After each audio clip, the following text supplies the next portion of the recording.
today's lesson. This is Ngatia Oscar, your online tutor, and today I want us to have a discussion in chemistry, and what I want us to discuss is the extraction of aluminium. So, extraction of aluminium.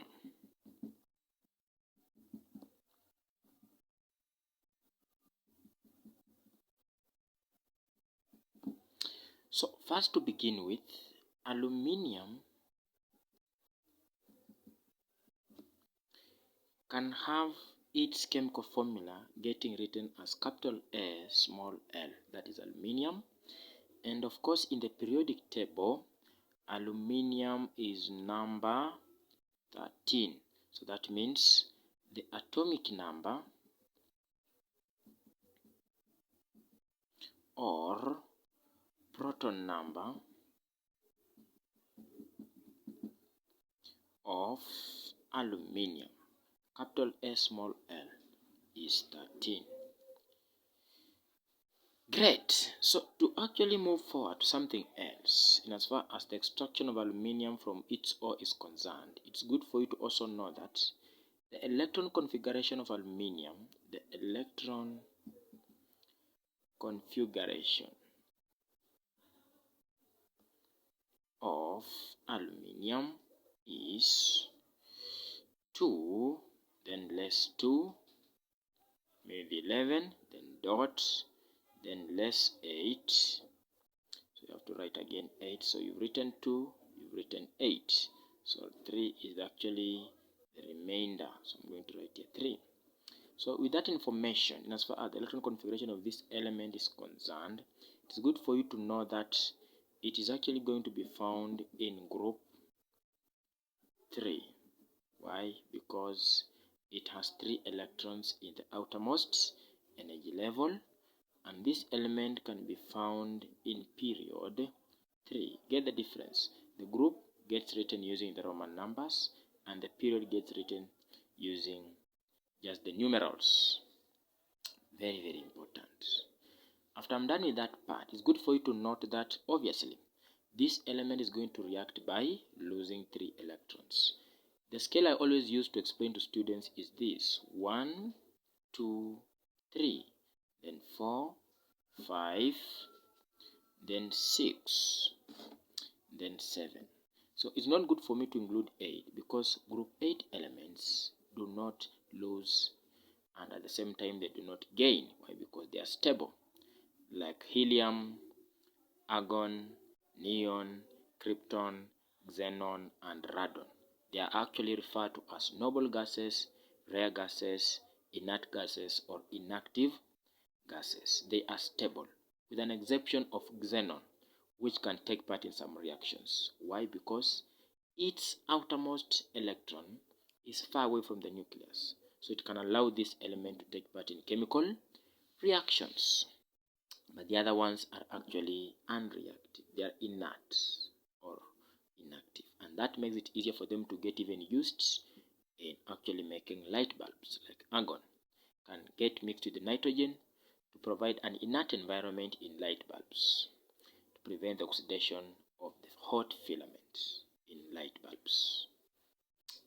Now, the first 3, that means if an element has 1 electron in the outermost energy level, or has 2 electrons in the outermost energy level, or has 3 electrons in the outermost energy level, it is actually able to end up reacting by actually having what you call the losing. So it will lose. So it loses. So it becomes positively charged.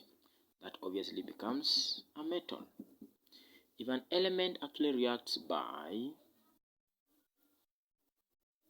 gaining, then it must have 5, 6, or 7.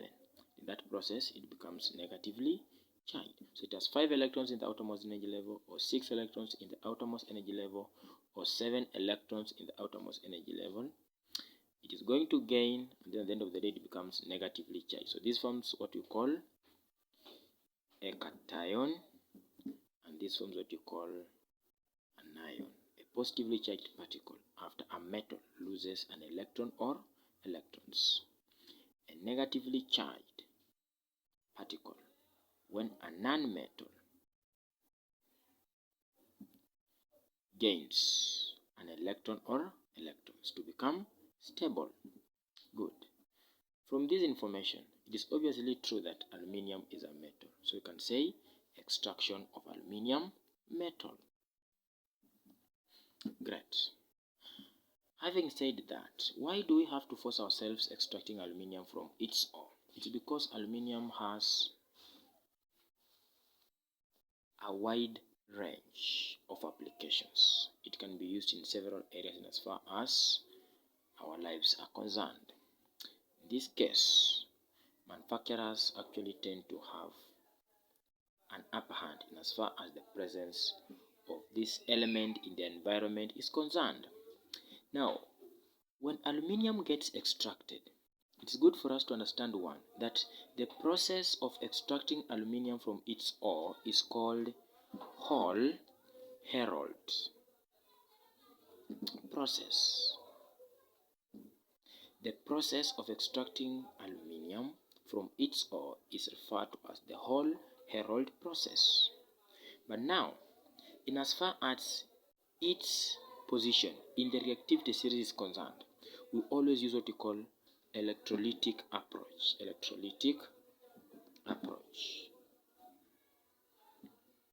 So that means highly reactive metals that cannot undergo reduction when reducing agents are used have to get extracted from their ore using a process referred to as the Heroult process. For the case of aluminium, then the approach is electrolytic approach. That means we are going to use what we call electrolysis.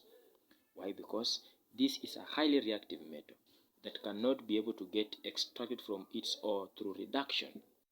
No reducing agent can appropriately be able to actually extract this metal from its ore. So the whole Heroult process becomes the process. Then the approach is electrolytic approach. Why? Because aluminium is very reactive in the reactive nature of metals. So let me just look at the reactivity series. We have this approach that I always use. I always say pastors say church members are cursing Zion. So pastors say church members are cursing Zion. This is obviously potassium, that's the chemical formula of potassium. This is obviously sodium, the chemical formula of sodium. This is obviously calcium, the chemical formula of calcium. This is obviously magnesium, the chemical formula of magnesium. This is obviously aluminium, the chemical formula of aluminium. This is obviously carbon. This is actually zinc. So look at that. That tells you that aluminium is higher in the reactivity series. If we use carbon as a reducing agent, carbon cannot actually facilitate the extraction of aluminium from its ore because carbon is less reactive than aluminium. And this is the most appropriate reducing agent that gets used in extracting metals from their ores through reduction process. So we will actually have to use what we call the electrolytic approach. Now, what are the possible ores of aluminium? Where can we get aluminium? And you should note this, aluminium forms 7% of the Earth's surface. It forms 7% of the Earth's surface. That means it has actually been able to get extracted on a large scale so that it can be able to get used in different areas in as far as our lives are concerned. So in this case, for example, we have to know first the ores of aluminium. Ores of aluminium. That means where can we get aluminium? What could be the possible compounds or substances that can have aluminium? For example, we have what we call bauxite. Bauxite is actually aluminium trioxide or alumina, which has 2 molecules of water of crystallization. That is bauxite with 2 molecules of water of crystallization. Good. Then you have another ore that you can call mica. Mica is actually K2 Al2 Si6 then O6. So K2 Al2 Si6 then O6. We have the anhydrous aluminium 3 oxide called corundum, which is just aluminium 3 oxide with no water. Good. We have another referred to as feldspar, and this is KAlSi3 then O8.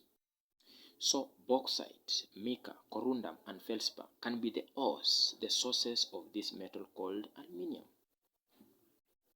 An ore is a source from which a particular metal can get extracted. An ore is actually a source from which a particular metal can get extracted, either on large scale or on small scale. Good.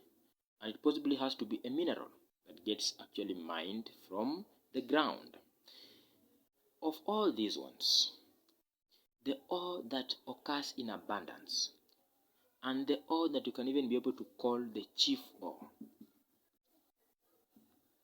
is actually bauxite. Bauxite gets used as the chief ore in the extraction of aluminium. That means it's actually the chief ore. The main source of a metal from which this metal can get extracted on large scale for commercial purposes.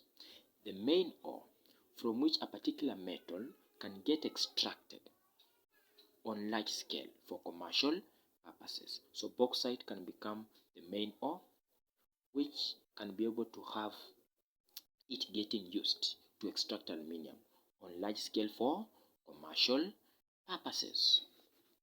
Now, having noted that, if bauxite becomes the main ore, then you are going to say bauxite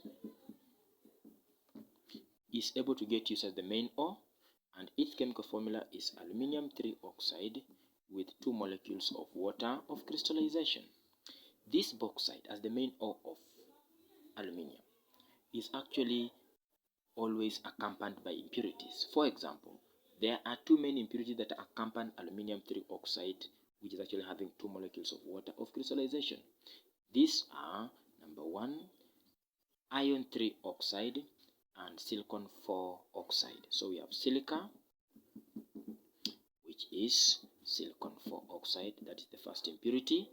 Then we have the next one we call iron 3 oxide. So this silica or silicon 4 oxide, preferably sand, or it can also be able to get called quartz. Good. Then we have what we call iron 3 oxide. Iron 3 oxide is another impurity. Good. So having noted that one, then you have to look at the process, the whole Heroult process, and preferably we have to end up applying that aspect of electrolysis because aluminium is highly reactive. It is higher in the reactivity series. Reduction cannot help us to extract it from its ore. Now moving forward, we have first to note that this aluminium 3 oxide has to actually undergo the following. Number 1, it has to first be able to get ground. Grinding occurs. This is actually a solid. It has been mined as a mineral from the ground. It undergoes grinding to actually change it into fine powder. It undergoes grinding so that a fine powder gets formed.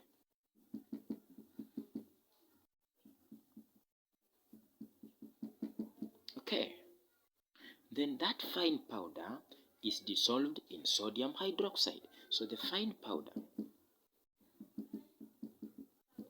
is dissolved in concentrated sodium hydroxide. Take note of this. The grinding is to actually ensure that a fine powder is obtained. We want to offer larger surface area for the extraction of this metal from this ore. So the grinding offers a larger surface area for the extraction of this metal from its ore. The fine powder has to get dissolved in concentrated sodium hydroxide. The aim of dissolving this ore in concentrated sodium hydroxide, which is hot, concentrated and hot. So the fine powder gets dissolved in hot concentrated sodium hydroxide under pressure. You see, so that the aluminium hydroxide gets precipitated out from this ore, so that the aluminium hydroxide, the aluminium tetrahydroxide, gets precipitated out of this ore. So what happens here? Just use some chemical equations for you to understand. You first have to note that sodium is a group 1 element. It is highly reactive. So these are very strong base that when it gets dissolved in water, it dissociates completely to form a larger number of hydroxide ions. So it's a strong base. A base which is soluble in water is always referred to as an alkali, a soluble base. So sodium hydroxide is an alkali, which is a soluble base that is actually a very strong base that can dissociate completely in water to give a greater number of hydroxide ions that determine the basicity of a substance. Now, we now have aluminium. Let me just use these equations. We have aluminium 3 oxide. Look at that. This aluminium 3 oxide gets dissolved in hot concentrated sodium hydroxide under pressure to speed up the reaction. Hot to actually avail the right temperature, the pressure to actually be able to speed up the reaction, so that the aluminium 3 oxide can react with sodium hydroxide at a faster rate to give the products within a very short period of time, because pressure and temperature are factors that affect the rate of a reaction. The temperature will actually be able to transfer heat. The heat raises the kinetic energy of the reacting particles. What happens? The reaction gets sped up. The pressure will compress these two together, and that speeds up the reaction as well. So this gives us, when you add as well water, good, what we form is actually referred to as sodium aluminate. Sodium aluminate. Sodium aluminate. Very good. Sodium aluminate. Good. So the aluminium 3 oxide gets dissolved in hot concentrated sodium hydroxide under pressure in the presence of water molecules to form what we call sodium aluminate. To form what we call sodium aluminate. So we have 2 aluminium atoms here. We are supposed to put 2 here. Good. So 2 aluminium atoms, 2 aluminium atoms. Then we have 2 sodium atoms, 2 sodium atoms. I'm beginning with the metals first. Then we can have the 2 hydroxide. Then we can have the 3 oxygen. Then you can have the 2 hydrogens. Then you can have 1 oxygen. So let's see. 2 aluminium, 2 aluminium, 2 sodium, 2 sodium. Then 3 oxygen, 4, 5, 6. You see. Then these are 8 oxygen atoms. 4 times 2. But now we can say we have how many hydrogen atoms? We have 2 times 4, that is 8. So that means we can put here 3. When we put here 3, we shall have 2 hydrogens plus 6 hydrogens. We get 8. So here we have 2 times 4, 8. So 2 plus 6, 8. 2 times 4, 8. That is balanced. 3, 4, 5, 6, 7, 8. That is 2 times 4, 8. That is balanced. Good. So we have the solid, we have the aqueous, we have the liquid, then we have what we call now the aqueous solution. Sodium aluminate. Sodium aluminate. Very good. Sodium aluminate or sodium tetrahydroxoaluminate.